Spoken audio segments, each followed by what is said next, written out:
LS मराठीच्या live bulletin मध्ये आपलं स्वागत। सुरुवातीला पाहूयात काही हेडलाईन्स। जालना जिल्ह्यातील आष्टी येथील बँक ऑफ महाराष्ट्रच्या अधिकाऱ्यांच्या मुजोरी विरोधात शेतकरी आक्रमक। कर्मचाऱ्यांवर कारवाई होईपर्यंत उपोषण सुरूच ठेवण्याचा शेतकऱ्यांचा इशारा। बाकीपूर पोटनिवडणुकीत जनसुराज पक्षाचे उमेदवार प्रशांत किशोर यांचा दणदणीत विजय। पक्ष कार्यालयात एकच जल्लोष। अण्णाभाऊ साठे जयंती मिरवणुकीत ध्वनी प्रदूषण। सातारा शहर आणि शाहूपुरी पोलीस ठाण्यात 8 डॉल्बी चालक मालकांविरोधात गुन्हे दाखल।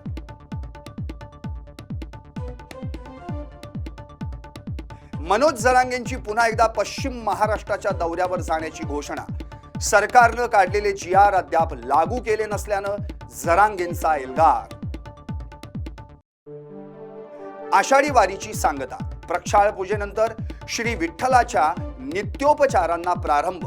24 तास दर्शन सेवेला विराम।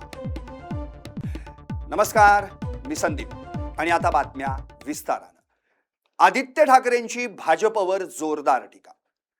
RSSचे लोक म्हणतात जेन झींचं आंदोलन संविधान विरोधी होतं। भाजपला स्वतःचं संविधान आणायचंय। भाजपला जेनझींसोबत संवाद साधायचा आहे, मात्र लाठीचार्ज करायच्या आधी हा संवाद साधायला हवा होता, अशी टीका ठाकरेंनी केली आहे। मला वाटतं भाजपला स्वतःचं संविधान या देशावर लादायचं हे दिसायला लागलं आणि म्हणून 2/3 मेजॉरिटी हे मागत आहेत। डिलिमिटेशन हा एक बहाणा आहे, पण जे अधिकार तुम्हाला दिलेत, जे हक्क तुम्हाला दिलेत, ते तुमच्याकडून काढून घ्यायचे आहेत आणि म्हणून भाजप 2/3 साठी काम करत आहे। 6 ऑगस्टला मोहन भागवत संवाद साधणार आहेत। मला वाटतं संवाद हा जर लाठीचार्ज करायच्या आधी, टिअर गॅस करायच्या आधी, त्यांच्यावर AK-47 चालवायच्या आधी, तरुण मुला मुलींना ट्रोल्सनी हैराण करायच्या आधी, माफी मागवायच्या आधी हे सगळं जर संवाद झाला असता तर धर्मेंद्र प्रधान यांचा राजीनामा घेण्याची वेळ आली नसती। हा संवाद खूप उशिरा होत आहे, देर आहे लेकिन दुरुस्त नाही आहे असं होत आहे आणि त्यांना प्रीच करून काही होणार नाही, त्यांना सभ्यता आणि कल्चर बद्दल काय सांगून काही होणार नाही। संवाद हा दोन्ही बाजूनी झाला पाहिजे। जेनजीच्या मनात काय आहे ते ऐकायला तुम्ही आता हे सगळं दाखवत असाल, पण त्यांच्यावर गंजलेले खिळे लावून लाठ्या चालवलेल्या आहेत। महिलांना कसं हँडल केलेलं आहे, एका तरुण मुलाला धमकी दिली की तुझ्यावर 50 ग्रॅम ड्रग्सची चिटकू, हे सगळे जेनजी बरोबर झालेलं आहे। पावसामुळे महाड बस स्थानकाची अवस्था अत्यंत दयनीय झाली आहे। बस स्थानक परिसरात मोठमोठाले खड्डे पडलेत। हजारो प्रवाशांच्या जीविताचा प्रश्न त्यामुळे निर्माण झालाय। ये-जा करणाऱ्या प्रवाशांमध्ये अपघाताची भीती वाढली आहे। रायगडच्या महाड बस स्थानकाची अवस्था अशी झाली असली तरी पावसामुळे या सगळ्या परिस्थितीवर तोंड देण्यास प्रशासन मात्र मूग गिळून गप्प आहे। मुंबई, पुणे आणि ग्रामीण भागातून ये-जा करणाऱ्या प्रवाशांमध्ये अपघाताची भीती निर्माण झाली आहे। एसटी प्रशासन गाढ झोपेत आहे का, असा संतप्त सवाल प्रवाशांनी केलाय आणि याचाच आढावा घेतलाय आमचे प्रतिनिधी नितेश लोखंडे यांनी। नगर बस स्थानकाची जी अवस्था आहे ही दिवसेंदिवस मोठ्या प्रमाणात बिकट झालेली आपल्याला या ठिकाणी पाहायला मिळते। स्थानक परिसरात पडलेल्या मोठमोठ्या खड्ड्यांमुळे प्रवाशांच्या सुरक्षिततेचा प्रश्न जो आहे हा सदैव गंभीर होत चाललाय। पावसामुळे खड्ड्यांमध्ये पाणी साचत असल्याने अपघाताचं प्रमाण जे आहे हे मोठ्या प्रमाणात वाढत आहे। प्रशासनाच्या या दुर्लक्षाबाबत नागरिकांनी आता तीव्र नाराजी देखील व्यक्त केली। रायगड जिल्ह्यातील महाड एसटी बस स्थानक परिसरात मोठमोठे खड्डे पडल्याने प्रवाशांना आता मोठ्या अडचणीचा सामना करावा लागतोय। पावसाचं पाणी साचल्यामुळे खड्ड्याचा अंदाज येत नसल्याने बसेस मध्ये चढताना आणि उतरताना अपघाताची भीती देखील या ठिकाणी निर्माण झाली।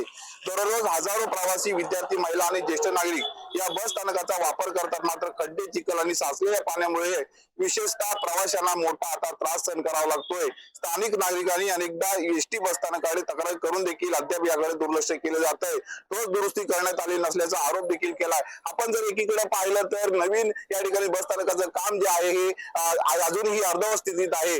महाड आगार बस स्थानकामध्ये पुणे आणि मुंबई या ठिकाणाहून प्रवासी वर्ग दररोज ये जा करीत असतात, मात्र या खड्ड्यांचा सामना जो आहे हा दिवसेंदिवस करावा लागतोय। आता या खड्ड्याकडे कोण लक्ष देणार असा देखील प्रश्नचिन्ह आता या ठिकाणी उपस्थित राहिलेला आहे।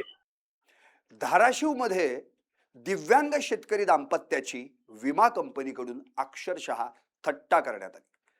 या दिव्यांग शेतकऱ्यानं 700 रुपये उसने घेऊन विमा हप्ता भरला होता। सरकारकडून भरपाई मिळाली अवघी 211 रुपये. पुरात पीक वाहून गेलं, मात्र तोकडी विमा रक्कम मिळाली. धाराशिव जिल्ह्यात खरीप 2025 पीक विम्याचं वितरण सुरू आहे. यातच वाशी तालुक्यातील वडजी येथील दिव्यांग शेतकरी बबन कांबळे यांची हृदयद्रावक कहाणी समोर आली आहे. दोन्ही पायांनी अपंग असलेले बबन कांबळे आणि त्यांच्या पत्नी या देखील अपंग आहेत. मूलबाळ नसल्यानं अवघ्या 1.5 एकर शेतीवरच या दाम्पत्याचा उदरनिर्वाह अवलंबून आहे. आर्थिक परिस्थिती बिकट असतानाही त्यांनी 700 रुपये उसने घेऊन पीक विम्याचा हप्ता भरला. मात्र आता त्यांच्या खात्यावर विमा म्हणून किती रुपये जमा झाले आहेत? अवघे 211 रुपये. भरलेल्या प्रीमियम पेक्षाही कमी भरपाई मिळाल्यानं हे दाम्पत्य मात्र आता हतबल झाले. पक्ष संघटन मजबूत करण्यासाठी काम करणार असं अहिर यांनी म्हटलं. अनेकांच्या संपर्कात आहेत. अहिर यांच्याकडून स्पष्ट पक्षपुरते संबंध नसतात, राजकीय पेक्षा वैयक्तिक देखील संबंध असतात असं म्हटलं गेलं. सरकारला सल्ला देण्याचं काम करतोय असंही अहिरांनी म्हटलंय. विधान परिषदेचे उपसभापती सचिन अहिर यांनी पक्ष संघटन, राजकीय संबंध आणि सरकारमधील आपल्या भूमिकेबाबत महत्वाची भूमिका मांडली. पक्ष संघटन मजबूत करण्यासाठी काम करणार असल्याचंही त्यांनी यावेळी म्हटलं. राजकारणात केवळ पक्षीय नव्हे तर वैयक्तिक संबंधही जोपासावे लागतात, ते महत्वाचे असतात असंही त्यांनी सांगितलं. विविध पक्षांमधील अनेक नेत्यांशी आपले वैयक्तिक संबंध असल्याचं नमूद करत राजकारणात केवळ पक्षापुरते संबंध मर्यादित नसतात यावरही त्यांनी जोर दिला. पहिला तर मी आज पत्रकार उमेश शेळकेजी यांची जी निवड झाली त्यांना भेटण्यासाठी मी इकडे आलो आहे आणि एक सदिच्छा भेट होते. माझा काल एक वैयक्तिक दौरा होता, जेजुरीच्या ह्याला गेलो होतो. परंतु जेजुरी आणि माझा संबंध हा खूप जुना असल्यामुळे तिकडच्या डेव्हलपमेंटसाठी अगोदर ज्यावेळी शासनामध्ये आपण होतो त्यावेळी काही निधीची तरतूद आपण करण्याचं काम केलं, तर प्रत्यक्ष निधी आली नव्हती. नंतर आता आमच्या शासनाने जे निधी दिले त्याचा एक आढावा आपण देखील विश्वस्तांना विश्वासात घेऊन आणि तिकडचे असलेले आमचे विजय बापू शिवतरे आहेत त्यांच्याकडनं घेण्याचं काम केलं. आणि मग सासवडला नगरसेवकांची बैठका होत्या, भोरला एक कार्यक्रम होता आणि नंतर मग आज पत्रकार संघाचे नवनिर्वाचित सर्व पदाधिकाऱ्यांचा आमच्या सर्वांच्या वतीने सत्कार नियोजित करण्याचं काम केलं. स्वाभाविकच आहे ते मी राज्याच्या विधान परिषदचा उपसभापती असतो तरी देखील पक्षाचा पण एक कार्यकर्ता आहे आणि अगोदर पण मी शिवसेनेच्या बैठकीसाठी येत होतो आणि आताही शिवसेनेच्याच बैठकीसाठी मी चाललोय.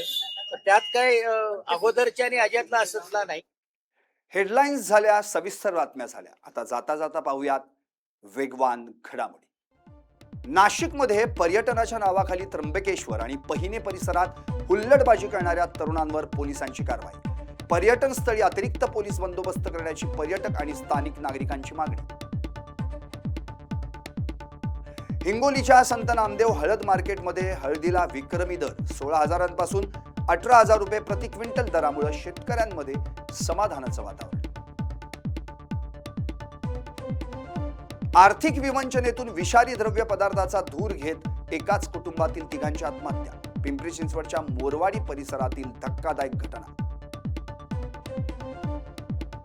नाशिकमध्ये पार नदीला आलेल्या पुराचा पुलाला फटका. सुरगाणा आणि पेठ तालुक्याला जोडणारा पुलाचा भराव गेला वाहून. जीव मुठीत धरून नागरिकांचा प्रवास. मावळ तालुक्यात मुसळधार पावसामुळे कोथुर्णे पूल पाण्याखाली. पावसाळ्यात निर्माण होणाऱ्या समस्येवर कायमस्वरूपी तोडगा काढण्याची ग्रामस्थांची मागणी. टीईटी पेपर फुटी प्रकरणात आतापर्यंत एकूण 15 जणांना अटक. सर्वांना 17 ऑगस्ट पर्यंत सुनावली न्यायालयीन कोठडी. राज्यातील पावसाचा जोर काहीसा ओसरला, मात्र पुढील 2 दिवस घाटमाथ्यावर मुसळधार पाऊस सुरूच राहणार, पुणे वेधशाळेचा अंदाज. खड्ड्यांचा अंदाज न आल्यानं दुचाकीस्वार थेट टँकरच्या खाली. नाशिकच्या सटाणा शहरातील थरकाप उडवणारी घटना.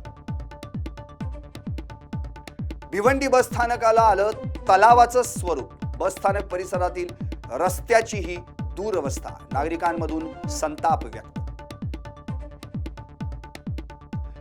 जलजीवन मिशनची अर्धवट कामं पूर्ण करण्याची मागणी. लातूर जिल्ह्यातील खंडापूर ग्रामस्थांचं जिल्हा परिषदेसमोर भीक मागो आंदोलन.